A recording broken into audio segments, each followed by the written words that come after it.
it on camera. Across from me sat my wife, perfectly styled, phone face down, but close enough to grab. On her left and right were her three closest friends. Wine glasses paused midair. Their conversations died instantly. Fork stopped. All eyes turned to me. They weren't shocked she said it. They were waiting for what I would do next. I finished my water slowly, set the glass down, and looked at her. She didn't avoid my eyes. If anything, she looked prepared. Chin slightly raised. Shoulders back. This wasn't a slip. This was timing. I nodded once and said it was fine. No raised voice. No questions. I placed my napkin neatly on the table, pushed my chair back, and stood up. I wished her luck, turned, and walked toward the exit. Behind me, I heard her say my name, stretched out, sharp with surprise. One of her friends whispered something I couldn't make out. Another chair scraped the floor. I didn't stop. I didn't turn around. I walked past the bar, past a couple taking photos of their drinks, and out into the cold air. In the parking lot, my phone buzzed once, then again. I didn't check it. I got in my car, started the engine, and drove home. An hour later, she realized I hadn't stormed off. I had left. By the end of the night, she understood I wasn't cooling down. 3 days later, she understood something else. I wasn't coming back. We had been married 7 years by then. I worked as a systems administrator for a financial company, the kind of job where most days I sat in a server room or logged in remotely before sunrise. Racks of machines, blinking lights, quiet hum. Problems made sense there. Either a system was up or it wasn't. Either traffic flowed or it didn't. I rarely needed to be seen. My wife lived in the opposite world. She was a social media coordinator at a lifestyle agency, managing accounts for brands and influencers. Her days were events, launches, rooftops, cafes chosen for lighting. Her phone was never off. Stories went up before meals cooled. TikToks were edited in Ubers. Attention was currency, and she spent it fluently. We met years ago at a tech and media conference, married a year and a half later, and for a long time our differences worked. I stayed in the background. She stayed in front of the lens. 10 months before the restaurant, she was assigned to manage a large lifestyle creator named Tyler Cross. Early 30s, permanently single online, about 200,000 followers. Shoots happened 4 or 5 times a week. She started coming home late, explaining that Tyler was detail-oriented and liked to reshoot everything until it looked effortless. At first, nothing felt off. Then her phone stopped landing face-up on the table. Then she stopped showing me her stories. She called them work only and said brands didn't like outside opinions. Around the same time, her personal account changed. Photos appeared of cafes, sunsets, minimalist restaurants. Tyler was always there. Never tagged directly. Always implied. Captions talked about creativity and long days. Comments asked if they were together. She never replied. She just liked the hearts and kept posting. A week before that dinner, she left her iPad at home. She called me from a rideshare and asked if I could check a client message that was supposed to come in. I was logged into my work console at the time, monitoring a routine server update, and the iPad was already unlocked on the kitchen counter. I picked it up, opened the messaging app she mentioned, and saw that the screen wasn't on email at all. Telegram was open. At the top of the screen was Tyler's name. The conversation was already scrolled near the bottom, like someone had checked it recently. I didn't search. I didn't swipe. The last exchange sat there, fully visible. His message said he couldn't keep doing it in secret anymore, and that either she told her husband or he would. Her reply followed underneath, time-stamped 3 days earlier. She said she would handle it that week and told him to trust her. I locked the iPad and set it back exactly where I'd found it. That evening, she came home late again, kicked off her shoes, and talked about lighting issues and reshoots while heating leftovers. Her phone buzzed once on the counter. She didn't pick it up. She just turned it face down and kept talking. Before going to bed, she mentioned dinner plans for the next night. She said her friends wanted to catch up and asked if I wanted to come. She said it casually, already moving toward the bedroom. I said I would. The next day, she dressed carefully for the restaurant. Not overdressed. Intentional. She checked her reflection before leaving and adjusted her hair one last time. I followed her out to the car. I already knew what handle it this week meant. I knew where it would happen, and I knew I would be sitting there when it did. When she said she thought we should break up, I understood immediately what it was. The table wasn't an accident. Her friends weren't an accident. The timing wasn't an accident. She had picked a public place, witnesses she trusted, and a sentence that sounded final enough to travel later without context. This was meant to be a moment she could retell. I didn't raise my voice. I didn't ask what she meant. I didn't lean forward or look around the table. I treated it exactly like what it was. A statement. I stood up and left. By the time I reached the apartment, my phone was already lighting up. I didn't open the messages. I walked straight to the bedroom, pulled a suitcase from the closet, and started packing. Clothes first. Laptop. External drives. Documents from the file drawer. I moved efficiently, the same way I handled outages at work, shutting down what mattered and leaving the rest untouched. 2 hours later, the closet was half empty. The bathroom shelf was cleared on my side. The spare charger was gone from the living room outlet. I placed my keys on the kitchen counter, exactly in the center where she couldn't miss them. I wrote a single sentence on a piece of paper and left it next to the keys. No explanations. No questions.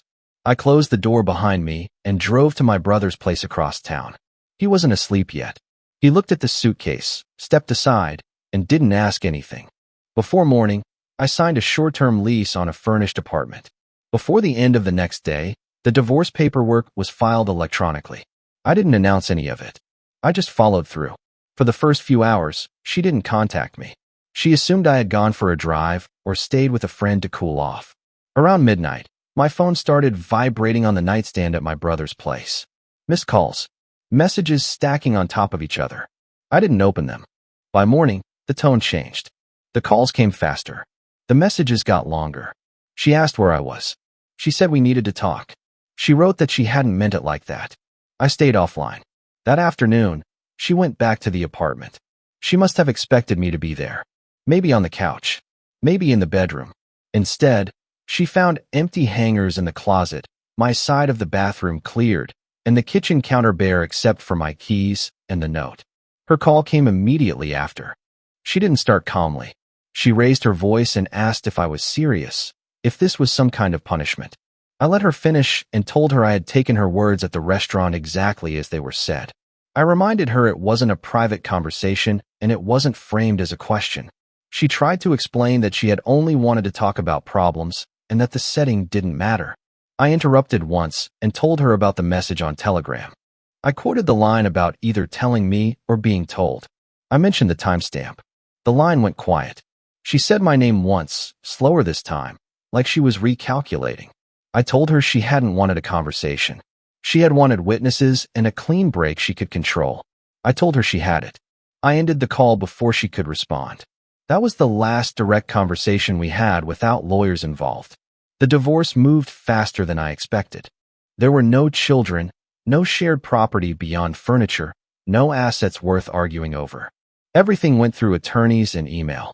Documents were signed digitally. Dates were scheduled without conversation. 2 months later, it was done. I moved into the short-term apartment I had leased the first night. White walls, minimal furniture, a desk by the window. I set up my workstation the same evening, connected my monitors, and went back to handling systems the next morning like nothing had changed. I removed myself from every social platform within a week. Accounts deleted. Profiles gone. I blocked mutual friends and coworkers who weren't strictly necessary for work. My name stopped appearing in her tagged photos because there was nothing left to tag. By the end of the 3rd month, I didn't exist in her digital space anymore. I only heard updates through a former colleague who still followed her out of habit. About a month after the divorce finalized, she posted a photo with Tyler. The setting was bright, his arm visible, her smile angled toward the light. The caption talked about how the best things happen when you stop pretending. The comments filled quickly. Support. Applause. People congratulating her for choosing herself. No one mentioned a husband. No one asked about timing. The story was clean and easy to consume. Screenshots traveled faster than explanations ever do. I didn't respond. I didn't counter it. I didn't correct anything. I stayed quiet. While her world went public, mine narrowed. Work, sleep, routine. I became unreachable by design. She had her narrative. I had already stepped out of it. I stayed at my younger brother's place for the first week. He lived in a small townhouse on the edge of the city, the kind with thin walls and a garage that smelled like oil and cardboard. The first night, he handed me a towel, pointed to the guest room, and didn't ask questions. The second night, we sat at his kitchen counter with takeout containers between us, the TV on mute in the background. Halfway through eating, he looked up and asked if she had done it publicly. I nodded once. He leaned back, took a sip of his beer, and let out a short breath through his nose. He said he'd guessed. He said people who end relationships in public don't want the ending itself. They want the moment. They want witnesses. They want control over how it looks later. I didn't interrupt him. I didn't add anything. He said she had probably expected tears or arguments, maybe even a plea. He said she likely wanted to walk away with a story about strength. Then he pointed out that none of that happened. Instead, I stood up and left. He said that was the part that broke the script.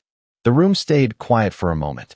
He tapped his bottle against the counter once and said that when someone sets up a stage and the other person refuses to perform, the scene collapses. No climax. No applause. Just an empty table and people staring at each other. He said she got the breakup she asked for, just without the version she planned to tell. After that, he changed the subject. Asked about work. Mentioned a network outage he'd heard about on the news. Normal conversation. No advice. No speeches. That night, I slept through until morning for the first time since the restaurant. When I left for the apartment the next day, he didn't follow me to the door. He just told me to text if I needed anything. I didn't. I ran into her 5 months later. It was a weekday afternoon in a downtown bookstore, the kind with wide windows and quiet music playing just loud enough to discourage conversations. I was standing near the back, flipping through a technical paperback, when I saw her reflection in the glass of a display case. She was in the self-help section. Different haircut. Same phone in her hand. She looked up, saw me, and froze for half a second before walking over like she had already rehearsed it. She asked if we could talk. I checked my watch and told her she had 3 minutes. We stepped aside near the window, out of the aisle. She stood close, too close, like distance was something she could undo by ignoring it. She started talking immediately, explaining that things with Tyler were over. She said it quickly, like she wanted to get ahead of the story. She said he was seeing someone else now. Another blogger. She said she hadn't heard it from him. She had seen it in his stories. A photo, a caption about a new chapter, comments full of fire emojis. She said she hadn't known it was coming. Her voice shook when she said he hadn't warned her. I listened without reacting. She reached for my hand near the end, her fingers brushing my sleeve. I stepped back. She said she had made a mistake. She said she hadn't thought things through. I reminded her, calmly, that she had ended our marriage in public so she could be free in public. I reminded her that Tyler had moved on the same way, openly, without asking. Her 3 minutes were up. I wished her well, turned, and walked back toward the shelves. She didn't follow. She stayed by the window, staring at her phone like it might change if she looked long enough. 7 months after the restaurant, I heard her name again. A former coworker reached out during a routine work call and mentioned it casually, the way people share things they think you already know. He said her account had dropped hard. Nearly half the followers gone in a couple of months. The comments under her posts had changed tone. People weren't cheering anymore. They were asking questions. They wanted to know where Tyler was. They asked what happened to the happiness she had announced so publicly. They asked why the story ended without an explanation. Some comments accused her of selling another fake chapter. Others tagged old screenshots she couldn't delete fast enough. Within weeks, the photos with Tyler disappeared from her feed. Then the post about stopping pretending vanished too. It didn't help. Copies were already circulating. Screenshots moved faster than edits. Someone from her friend group talked.